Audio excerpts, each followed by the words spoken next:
আসসালামু আলাইকুম। আজকের টপিক হচ্ছে রিলেটিভ প্রনাউন। অর্থাৎ আমরা এর আগে প্রনাউনের দুটি ভিডিও টিউটোরিয়াল তৈরি করেছি। সেখানে প্রথম ক্লাসে আমরা প্রনাউন নিয়ে প্রনাউনের বেসিক এবং পার্সোনাল প্রনাউন নিয়ে আলোচনা করেছি। দ্বিতীয়টাতে আমরা অন্যান্য প্রনাউন নিয়ে আলোচনা করেছি। আজকে আমাদের হচ্ছে রিলেটিভ প্রনাউন নিয়ে আলোচনা। রিলেটিভ প্রনাউন থেকে প্রশ্ন বেশি হয় আর এটা একটু অনেকের কাছে জটিল মনে হয়। সেক্ষেত্রে আমরা এটা নিয়ে আজকে একটু বেসিক আলোচনা করব। যতটুকু পরীক্ষা আসে ততটুকু নিয়ে আলোচনা করব। আমি বারবারই বলে থাকি আমার এখানে যতটুকু প্রয়োজন ততটুকু আয়োজন, এর বেশি নয়। কথা না বাড়ি শুরু করি। রিলেটিভ প্রনাউন জানি রিলেটিভ কথাটার অর্থ কী? রিলেটিভ কথাটা হচ্ছে একটা সম্পর্ক করবে। তাহলে কার সাথে সম্পর্ক করবে? হয়তো আগেরটা, না হয় পরেরটা। সাধারণত এখানে আগেরটার সাথে সম্পর্ক করা হয়। মানে আমি যদি এখানে একটা লাইন আপনাকে দেখাই, দেখেন এটা দেখে আই নো দ্য ম্যান হুম, এটার অর্থ কি? অর্থাৎ আমি যে লোকটিকে চিনি। অর্থাৎ এখানে এই যে হুমটা হচ্ছে রিলেটিভ প্রনাউন। তাহলে এই হুম দ্বারা কাকে বোঝাচ্ছে? আগের পূর্বের সেই নাউনটাকে বোঝাচ্ছে। এখানে দেখেন দ্য ম্যান হু, এখানে হু দ্বারা কাকে বোঝাচ্ছে? সেই দ্য ম্যানকে বোঝাচ্ছে। অর্থাৎ এই লোকটি যে, আমরা অনেক সময় এই ধরনের কথা বলে থাকি, এই যে লোকটি দেখতে পাচ্ছ, এই যে লোকটি দেখতে পাচ্ছ সে আমার ভাই। তাহলে এই যে লোকটি, দ্য ম্যান হু, হচ্ছে এই হু দ্বারা আমরা ওই লোকটিকে বোঝাচ্ছি। তো এই ধরনের মাঝখানে বসে আগেরটাকে নির্দেশ করবে, সেগুলো হচ্ছে রিলেটিভ প্রনাউন।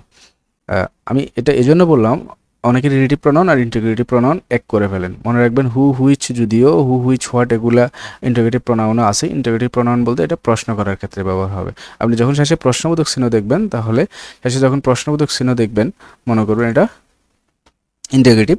আর যদি মাঝখানে বসে অন্য আরেকটাকে নির্দেশ করে, সেক্ষেত্রে হচ্ছে আপনার রিলেটিভ প্রনাউন। ওকে, দেখি তাহলে বিশেষ করে হু, হুইচ, দ্যাট, হোম, হোস, এই কয়েকটা বেশি দেখা যায়। আমরা এই কয়টা নিয়ে আলোচনা করব। হু সাধারণত ব্যক্তিকে নির্দেশ করে। হু এর বাংলাও হচ্ছে কি? কে। তাহলে কে দ্বারা আপনি তো মানুষকেই বুঝাবে, প্রাণীকেই বুঝাবে, ব্যক্তিকেই বুঝাবে। আর হুমত কাকে? অর্থাৎ এটাও ব্যক্তিকে বোঝাবে। কথা হচ্ছে হু সাবজেক্ট হিসেবে ব্যবহৃত হয় আর হুম অবজেক্ট হিসেবে ব্যবহৃত হয়।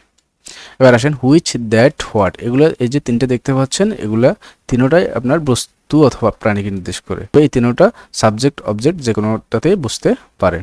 এবার আসেন হোস প্লাস নাউন। হোসের পরে আপনাকে নাউন বসাইতেই হবে। এটা সাধারণত সাবজেক্ট হিসেবে ব্যবহার করা হয়।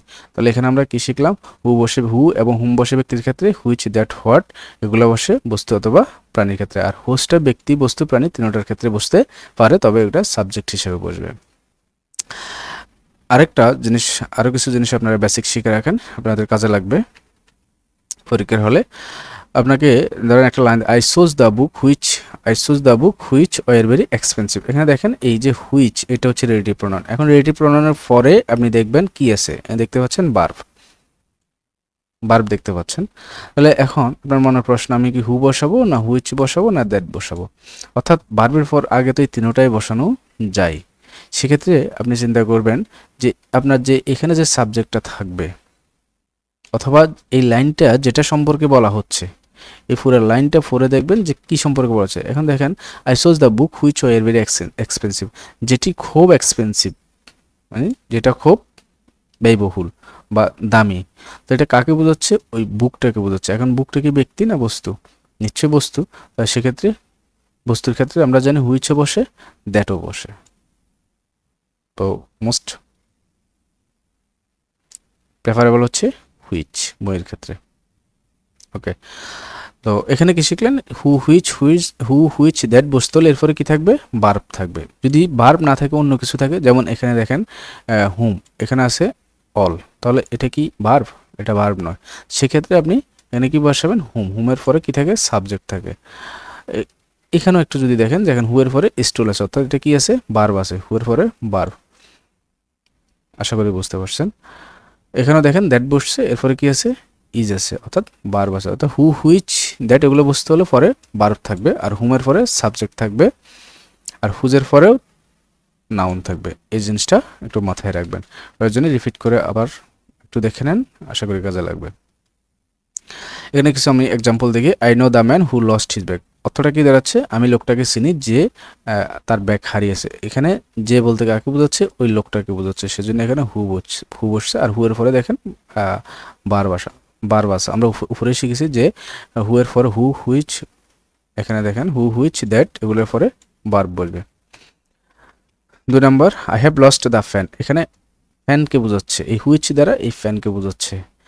আই বট এ গ্লাস, আমি একটা গ্লাস কিনেছি, দ্যাট ওয়াজ ব্রোকেন, যেটা ভেঙে গিয়েছে। তাহলে এখানে যে ভাঙার কথা বলছে সেটা হচ্ছে গ্লাসকে নিয়ে কথা বলছে, তাহলে এখানে হয়তো হুইচ বা দ্যাট হিসেবে একটা বুঝতে পারে। আই হেল্পড এ ম্যান, এখানে আমি একটা লোককে সাহায্য করেছিলাম, এখানে লোকের কথা বললো অথবা ব্যক্তির কথা, সেক্ষেত্রে হুম বসছে। হ্যাঁ, আপনি বলতে পারেন এখানে হু বসাতে পারবো না, হু বসাতে হবে, কিন্তু হু এর পরে আপনাকে ভার্ব বসাতে হবে। তাছাড়া এগুলো একটা অর্থের ব্যাপার স্যাপার আছে, সেগুলো বিস্তারিত আরও ডিটেলস বলতে হবে। আপনি শুধু এতটুকু মনে রাখেন, হুমের পরে আপনার সাবজেক্ট বসবে, হুম দিয়ে সাধারণত আরেকটা লাইন শুরু করা হয়, আর হু বসলে সেক্ষেত্রে আপনি পিছনে ভার্ব বসাইতে হবে।